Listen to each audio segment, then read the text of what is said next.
हे बघा, हे अशा प्रकारे बरेच कॉमेंट्समध्ये असतं की कुलीत कसं असतं दाखवा, याची प्रोसिजर वगैरे जर करून दाखवा, कुलताचं सूप कसं बनवलं जातं.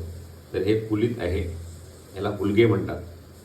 त्याच्यामध्ये आपण आता लसणाची फोडणी, मिरची, ब्लॅक पेपर असं सगळं व्यवस्थित फोडणी देणार आहोत आणि कसं बनवायचं तीही प्रोसिजर सांगणार आहोत.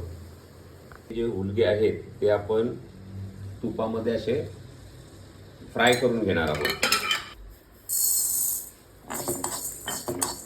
फ्राय केल्यानंतर याचं आपण पीठ बनवणार आहोत.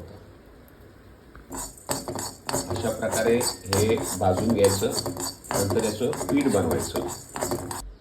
अशा प्रकारे आता मिक्सरमध्ये आपण याची पावडर बनवणार आहोत. त्याला चालून घ्यायचं. मिरची आणि कोथिंबीर याच्यात आपण फोडणीसाठी हे वापरणार आहोत मिक्सरला लावून. मध्ये ह्या पिठामध्ये आपण पाणी मिक्स करून ठेवतो.